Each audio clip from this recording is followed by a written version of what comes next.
பெண்ணை நம்பி பிறந்த போதே தொப்புள் கொடிகள் அறுபடுமே. மண்ணை நம்பும் மாமரம் ஒரு நாள் மாபெரும் புயலில் வேறறுமே. உன்னை நம்பும் உறுப்புகள் கூட ஒரு பொழுது உன்னை கைவிடுமே. இதில் பெண்ணை மட்டும் நம்பும் நம்பகம் பிணநாள் வரையில் பின்வருமா?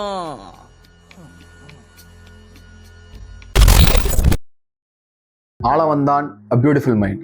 இந்த ரெண்டு படத்தையும் நீங்க பார்க்கல அப்படின்னா தயவு செஞ்சு இந்த எபிசோட பார்த்துட்டு நீங்க போய் பாருங்க. ஆல்ரெடி நீங்க பார்த்திருந்தீங்கன்னா இந்த எபிசோட உங்களுக்கு கண்டிப்பா இன்னும் பெட்டரா புரியும். ஏன்னா யூ ஆர் வாட்சிங் the mind palace channel and this is Kathir and you are வாட்சிங்.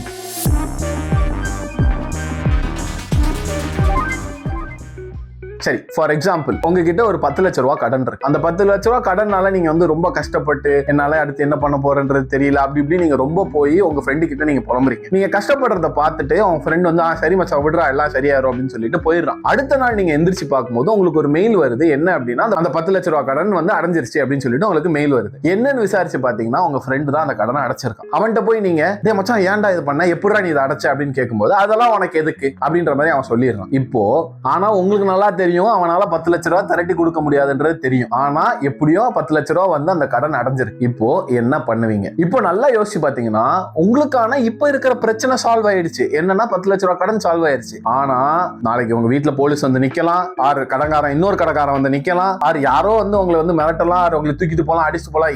You have multiple possibilities of problems here after. ஏன்னா உங்க ஃப்ரெண்ட் உங்க கிட்ட சொல்ல மாட்டீங்கன்னா எப்படி அந்த 10 லட்ச ரூபா அடைச்சான் அப்படின்ற மாதிரி. இந்த எக்ஸாம்பிள் நான் ஏன் சொல்றேன் அப்படின்னா this is how your mind works. ரொம்ப சிம்பிளிஃபைடா சொல்லணும்னா நீங்க ஏதோ ஒரு விஷயத்தை நினைச்சு ரொம்ப ஸ்ட்ரெஸ் ஆகி கஷ்டப்பட்டு ரொம்ப அப்படியே உங்களே ரொம்ப வற்புறுத்திட்டு இருக்கும்போது ஒரு த்ரெஷோல்ட் பாயிண்ட தாண்டிருச்சு அப்படின்னா உங்க மைண்ட் அந்த ஸ்ட்ரெஸ்ஸை போக்குறதுக்கு கரெக்ட் தப்பு லாஜிக் இல்லாஜிக் எதுவுமே பார்க்காம அதை போக்கிடும். அதுக்கு என்னனாலும் அது பண்ணும். டு பி ஹானஸ்ட் அது என்னனாலும் பண்ணும். அது எந்த அளவுக்கு போய் பண்ணுன்ற அண்டர்ஸ்டாண்டிங் இன்னைக்கு வரைக்கும் நமக்கு கூட கிடையாது. ஏன்னா brain is the most mysterious organ. இந்த குழப்பத்தினால தான் one of the most misunderstood concept of psychology பத்தி தான் இன்னைக்கு நாம பேச போறோம், which is schizophrenia, which is beautifully portrayed in both of these movies, Aalavandhan and A Beautiful Mind. ஆளவந்தான்ல நந்தாவோட கேரக்டர் எடுத்துக்கோ. ரொம்ப சிம்பிளான கேரக்டர். அந்த படத்திலே சொல்லியிருப்பாங்க, இந்த காயின் அந்த பக்கத்துக்கு பதிலா இந்த பக்கம் விழுந்திருந்தது அப்படின்னா நீ இந்த பக்கம் இருந்திருப்பா, நான் அந்த பக்கம் இருந்திருப்பா, அவ்வளவுதான். அதுதான் ஸ்டோரி லைன். கம்பிக்கு அந்த பக்கம் இருந்ததுனால நந்தாவை படம் ஃபுல்லா வில்லனாவே காட்டிட்டாங்க. ஆனா நந்தா had a motive. அவனோட பிரதரை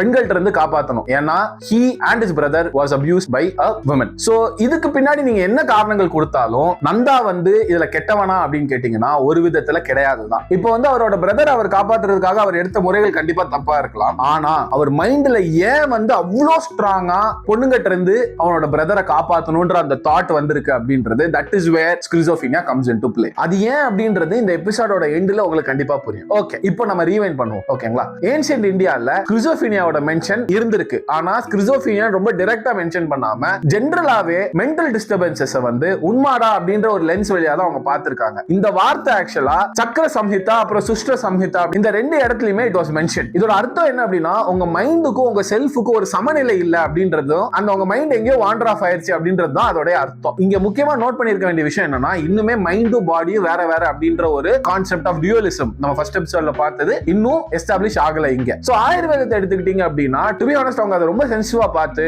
யோகா மூலிகைகள் வச்சு தான் அந்த மென்டல் டிஸ்டர்பன்சஸ் அவங்க ஹேண்டில் பண்ணாங்க. சோ ஹோலிஸ்டிக்காவும் கம்பேஷனும் இங்க இருந்துச்சு. ஏன்னா ஏர்லி இந்தியால ஒரு சமநிலை இல்லாததை மட்டும்தான் பார்த்தாங்களே தவிர அது ஒரு பாவமாவோ ஒரு பிரச்சனையாவோ அவங்க இன்னும் பார்க்கல. இப்போ நீங்க அப்படியே வெஸ்டர்ன் சைட் போனீங்க அப்படின்னா ஹிப்போக்ரேட்டிஸ் the OG gangster of medicines அவர் என்ன சொன்னார் அப்படின்னா 4 ஹியூமரோட இம்பேலன்ஸ் இருக்கிறனால மட்டும்தான் உங்களுடைய மென்டல் டிஸ்டர்பன்ஸ் ஆதே தவிர டீமன்ஸோ பாவங்களாலேயோ இல்ல அப்படின்னு அவர் ரொம்ப ஸ்ட்ராங்கா சொன்னாரு. ஆனா மக்கள் அதை கேட்கறதுக்கு ரெடியா இல்ல. ஏன்னா மக்களுக்கு ஒரு விஷயம் புரியல அப்படின்னா ஃபர்ஸ்ட் அவங்களுக்கு அதுல வர்றது என்ன அப்படின்னா பயம். சோ மக்கள் மென்டல் டிஸ்டர்பன்சஸ் இருக்கிற பீப்புளை பார்த்து பயந்ததுனால they were not having the logical approach towards it and Hippocrates ஓட ஐடியாலஜி Hippocrates குரிய வார்த்தைகள் had to take the back seat. அப்படியே நீங்க மிடில் ஏஜ்க்குள்ள வந்தீங்கன்னா it was the age of exorcism, possession, பேய் அதெல்லாமே. சோ மென்டல் டிஸ்டர்பன்சஸ் முக்கியமா சொல்ல போனோம்னா தனக்கு தானே பேசிக்கிற பீப்புள், இல்லாத ஒரு விஷயம் இருக்குன்னு சொல்ற பீப்புளா இருக்கட்டும், அவங்க எல்லாருமே எக்ஸார்சிசம் பண்ணாங்க, அடைச்சு வச்சாங்க,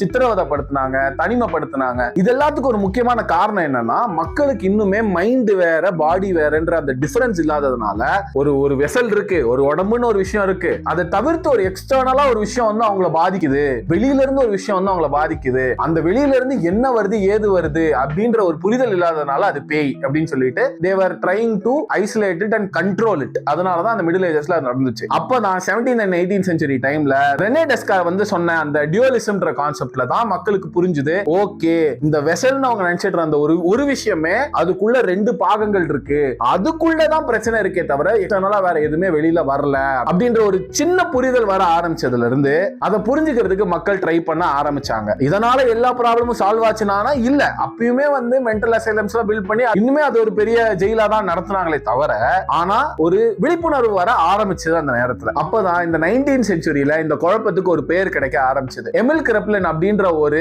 ஜெர்மன் சைக்கியாட்ரிஸ்ட் இந்த மாதிரி காம்பினேஷன்ஸ், அதாவது hallucination, delusion and cognitive decline, அதாவது பிரெயினோட டீக்ளைன் வந்து இருக்கிற அந்த காம்பினேஷன்ல இருக்கிற பேஷன்ஸ் நிறைய பேர் கூட வொர்க் பண்ணும்போது அவர் அதுக்கு ஒரு பேர் வச்சாரு. என்ன அப்படின்னா டெமென்ஷியா பிராகாக்ஸ் அப்படின்ற ஒரு பேர் வச்சாரு, which is basically இப்ப இருக்கிற காலகட்டத்துல we call it as early dementia. அப்பதான் இன்னொருத்தர் வந்து இந்த ஒப்பீனியனை சேலஞ்ச் பண்ணி என்ன சொன்னார் அப்படின்னா, இது வந்து வெறும் டிமென்ஷியா மட்டும் இல்ல, உண்மையிலேயே அங்க தாட்ஸ், ஃபீலிங்ஸ் அண்ட் ரியாலிட்டிக்குள்ள ஒரு ஸ்பிளிட் இருக்கு, ஒரு பிரிவினை இருக்கு அப்படின்றத சொன்னாரு. அவரோட பேரு யூஜின் ப்ளூலர். ஆனா அவர் அதுல தெளிவாகவும் இன்னொரு விஷயம் என்ன சொன்னார்னா, இது ரெண்டு பர்சனாலிட்டிக்குரிய ஸ்பிளிட் கிடையாது, வெறும் ரியாலிட்டியும் அவங்களோட தாட்ஸ் அண்ட் ஃபீலிங்ஸ்க்குரிய ஸ்பிளிட் மட்டும் தான். சோ ஒரே பர்சன் தான், ஆனா அவங்களுக்கு ரெண்டு ரியாலிட்டியில வாழ்றாங்க, அது மல்டிபிள் ரியாலிட்டியில வாழ்றாங்களே தவிர ரெண்டு டிஃபரெண்ட் ஐடென்டிட்டி, ரெண்டு வெவ்வேறு மனிதங்களா ஒரே உடம்புல வாழல அப்படின்னு ரொம்ப தெளிவுபடுத்தி இப்ப இருக்கிற காலகட்டத்தில் நாம யூஸ் பண்ற அந்த ஸ்கிசோஃபீனியான்ற வார்த்தையுமே அவர் தான் காயின் பண்ணாரு. from the Greek word schizo meaning split and phren meaning mind. இங்கே நான் மறுபடியும் தெளிவுபடுத்துறேன், ஸ்கிசோஃபீனியாவும் ஸ்பிளிட் பர்சனாலிட்டியும் கம்ப்ளீட்லி வேற வேற.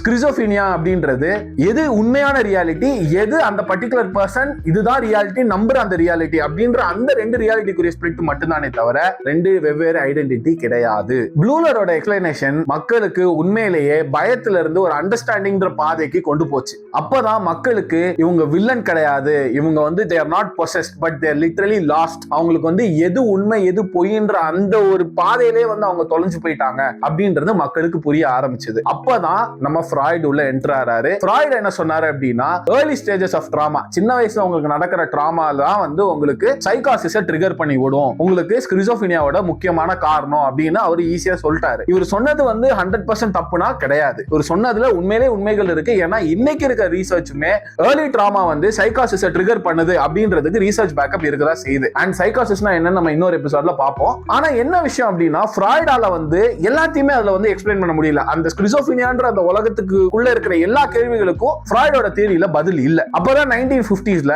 குளோர்ப்ரோமேசின் அப்படின்ற ஃபர்ஸ்ட் ஆன்டி சைக்காட்டிக் ட்ரக் கண்டுபிடிச்சாங்க. இதுதான் was a ground breaking discovery. அங்க என்ன நடந்துச்சுன்னா, இந்த பர்டிகுலர் ட்ரக் உண்மையிலே சைக்காசிஸ், ஹலுசினேஷன்ஸ், டெல்யூஷன்ஸ் இருக்கிற பீப்புளுக்கு கொடுக்க ஆரம்பிக்கும் போது ஜெயிலையோ ஆர் பிரிசன்ஸ்லயோ ஆர் மென்டல் ஹெல்த் அசைலம்ஸ்லயோ அடைச்சு வச்சிருந்த மக்கள் உண்மையிலேயே அந்த ட்ரக்ஸை எடுத்து they started to walk freely on this earth. Hospitals empty ஆக ஆரம்பிச்சது, பேஷண்ட்ஸ் வந்து அவங்களோட குடும்பத்தோட திரும்பி ரீஜாயின் பண்ண ஆரம்பிச்சாங்க. ஆல்மோஸ்ட் பார்ட்லியா இருந்தாலும் பட் ஸ்டில் இது வந்து சைக்காலஜில இது ஒரு பெரிய வின்னா வந்து கன்சிடர் பண்ணாங்க. அப்பதான் ஃபுல் ஃபோக்கஸ் மேல இருக்கிற டாப் ஃப்ளோர்ல இருக்கிற அந்த மூளை அப்படின்ற ஒரு பாயிண்ட்டுக்கு போச்சு. இது எப்படி நடக்குது அப்படின்ற அந்த கேள்விக்கான பதில் மூளையை ஸ்டடி பண்ணும்போது மக்களுக்கு கொஞ்சம் கொஞ்சமா புரிய ஆரம்பிச்சது. ஏன்னா காமனான ஒரு ஃபேக்டர் எல்லாருமே பார்த்தாங்க. என்ன அப்படின்னா, இந்த பர்டிகுலர் பேஷண்ட்ஸ், ஸ்கிசோஃபீனியா பேஷண்ட்ஸ் எல்லாருக்குமே வந்து டோபமைனோட ஆக்டிவிட்டி அன்யூசுவலா எக்ஸ்ட்ரீம்லி ஹையா இருந்துட்டே இருந்துச்சு அண்ட் ஸ்பைக்ஸும் அடிச்சுட்டே இருந்துச்சு. சோ அங்க இருந்து தான் the most famous dopamine theory அப்படின்ற ஒரு தியரி வந்து it started forming. லேட்டரா பாத்தீங்கன்னா அந்த டோபமைன் தியரி இது வெறும் டோபமைனால மட்டும் இல்ல, குளூட்டமேட் ஆர் செரோட்டோனினாலுமே வந்து இது நடக்குது அப்படின்றது லேட்டரான அண்டர்ஸ்டாண்டிங்ல மக்களுக்கு அது தெரிஞ்சது. இது மட்டும் கிடையாது, ஸ்கிசோஃபீனியா பேஷண்ட்ஸ்க்கு பிரெயின் ஸ்கேன்ஸ் எடுத்து பார்க்கும்போது வென்ட்ரிகல்ஸ் வந்து என்லார்ஜ் ஆயிருக்கு, ப்ரீஃப்ரண்டல் கார்டெக்ஸ்ல இருக்க கிரே மேட்டரோட அளவு வந்து கம்மியா இருக்கு. இவ்ளோ கண்டுபிடிச்சதுக்கு அப்புறமும் நம்ம ஸ்கிசோஃபீனியாவை ஃபுல்லா அண்டர்ஸ்டாண்ட் பண்ணிட்டோம் அப்படின்னா என்னோட ஆன்சர் இஸ் நோ. ஏன்னா பயாலஜியால இது எப்படி நடக்குதுன்ற கேள்விக்கான பதில மட்டும் தான் கொடுக்க முடிஞ்சதே தவிர இது எதனால நடக்குது, ஏன் நடக்குதுன்றக்கான கேள்வி வந்து இங்க இல்ல. அப்பதான் we again come to the eastern side. ஏன்னா ஈஸ்டர்ன் சைடுல தான் they gave one more layer of understanding towards இதெல்லாம் ஏன் நடக்குது அப்படின்ற ஏன்ற அந்த கேள்விக்கான பதில் ஈஸ்டர்ன் சைடுல தான் கொடுக்கப்பட்டுச்சு. இந்தியன் சைக்காலஜி படி நீங்க பாத்தீங்கன்னா நம்மளோட செல்ஃப், அதாவது ஆத்மன் அப்படின்ற அந்த வார்த்தையும் அண்ட் நம்மளோட மைண்ட், அதாவது மானஸ் அப்படின்ற அந்த வார்த்தையும் ரெண்டுமே சமநிலையில இருந்துச்சுன்னா எந்த பிரச்சனையும் இருக்காது. சோ இப்போ இந்த மானஸ் அப்படின்ற அந்த மைண்ட் அப்படின்ற அந்த ஃபேக்டர்ல ஏதாச்சும் ஒரு குழப்பமோ வருத்தமோ ஆர் ஏதாச்சும் ஒரு தாக்கமோ, for example trauma, loss, pain, depression, ஏதாச்சும் ஒரு விஷயம் வந்தாலும் உங்களுடைய ஆத்மனுக்கும் உங்களோட மானஸ்க்கும் இருக்கிற அந்த பேலன்ஸ் வந்து மிஸ்அலைன் ஆயிரும். சோ நம்ம ஈஸ்டர்ன் சைக்காலஜி என்ன சொல்லுச்சு அப்படின்னா, இந்த சிம்டம்ஸ் மட்டும் கண்ட்ரோல் பண்றது, மெடிகேஷன்ஸ், ட்ரீட்மெண்ட் அது மட்டும் கொடுத்து கண்ட்ரோல் பண்றது மட்டுமே சைக்காலஜிக்கல் அப்ரோச் கிடையாது, சைக்காலஜிக்கல் ட்ரீட்மெண்ட் கிடையாது. இது ரெண்டையுமே அலைன் பண்றது, அகைன் மைண்டையும் பாடியும் அலைன் பண்ணணும் அப்படின்ற ஒரு விஷயத்தைய அவங்க ரொம்ப ஃபோக்கஸ் பண்ணாங்க. இங்கதான் மைண்ட்ஃபுல்னஸ் அப்படின்ற அந்த பர்டிகுலர் கான்செப்ட், இன்னைக்குமே நம்ம யூஸ் பண்ற கான்செப்ட்ஸ், யோகா, மெடிடேஷன் எல்லாமே வந்து it is to regulate your emotions. உங்களோட எமோஷன்ஸை உங்களோட கண்ட்ரோல்ல வச்சுட்டு உங்களோட மைண்டையும் பாடியையும் சமநிலைப்படுத்துறதுக்கு யூஸ் பண்ண ஆரம்பிச்சாங்க. அண்ட் டில் டேட் அதோட ரெக்கார்ட் வந்து உண்மையிலே எக்ஸெப்ஷனலா இருக்கு. அண்ட் சைக்காலஜில இன்னொரு முக்கியமான விஷயம் என்ன அப்படின்னா, ரீலாப்ஸ் ரேட் ரொம்ப அதிகமா இருக்கும். இப்போ உங்களுக்கு மென்டல் இல்னஸ் வந்து நீங்க ட்ரீட்மெண்ட் எடுத்து அது போயிடுச்சு அப்படின்னா, போயிடுச்சு நம்ம திரும்ப வராதுன்னு உங்களால நினைக்க முடியாது. ஏன்னா அது உங்களுக்கு தெரியாம திரும்பி வந்து டொமுன் போட்டு அடிக்கும். ஆனா இந்த particular people who had this approach, அதாவது மைண்ட்ஃபுல்னஸ், யோகா, மெடிடேஷன் அந்த மாதிரியான அப்ரோச் வச்சிருக்கும் போது அவங்களோட ரீலாப்ஸ் ரேட் ரொம்ப ரொம்ப ரொம்ப கம்மியா இருந்துச்சு. அதே மாதிரி டிஎம் லோர்மன் அப்படின்றவங்களுடைய ஆந்த்ரோபாலஜிக்கல் ரிசர்ச்ல சென்னையில இருக்கிற ஸ்கிசோஃபீனியா பேஷண்ட்ஸ்க்கு கேட்கிற வாய்ஸஸ் வந்து அவங்களுடைய மூதாதையர்களோட வாய்ஸஸ் தான் நிறைய கேட்டிருக்கே தவிர, இந்த வெஸ்டர்ன் கல்ச்சர்ல இருக்கிற மாதிரி இந்த வயலண்டான, உக்கிரமான, கொடூரமான வாய்ஸஸ் வந்து அவங்களுக்கு கேட்கல. சோ இங்க பிலீஃப் அப்படின்ற ஒரு விஷயம் வந்து ரொம்ப ரொம்ப ஒரு இம்பார்ட்டன்டான பார்ட் வந்து பிளே பண்ணுது. It is not just the biology, இந்த பிலீஃப், சைக்காலஜி, ரியாலிட்டி, அவங்க நம்புற அவங்களோட ஓன் மாரல்ஸ், அவங்களோட ஓன் கோட்பாடுகள் வந்து ஒரு முக்கியமான ஃபேக்டர் பிளே பண்ணுது அப்படின்றது இந்த ஒரு விஷயத்துல இருந்து நமக்கு புரிய ஆரம்பிச்சது. சோ இன்னைக்கு இருக்கிற காலகட்டத்தில் ஸ்கிசோஃபீனியாவை வெறும் ஒரு கெமிக்கல் இம்பேலன்ஸா யாருமே பார்க்கல. இது உண்மையிலே சொல்ல போனா it's a neuro developmental condition. ஏன்னா இதுக்கான காரணங்கள் வந்து it is a mix of genetics, it is a mix of trauma, stress and brain structureம் கூட. சோ ICD-11 and DSM-5 வந்து என்ன சொல்லுது அப்படின்னா, இதுக்கு நிறைய கோர் சிம்டம்ஸ் சொல்லி இருக்கு. அண்ட் நம்ம அதுல நிறைய விஷயங்கள் பார்த்திருக்கோம். டெலியூஷன்ஸா இருக்கட்டும், ஹலூசினேஷன்ஸா இருக்கட்டும், பேசுறது வந்து டிஸ்ஆர்கனைஸ்டா இருக்கும். சோ இந்த மாதிரியான சிம்டம்ஸும் நிறைய விஷயங்கள் DSM-5லயுமே அண்ட் ICD-11லயுமே வந்து மென்ஷன் ஆயிருக்கு. ஆனா இதெல்லாம் தாண்டி schizophrenia is all about perception and belief.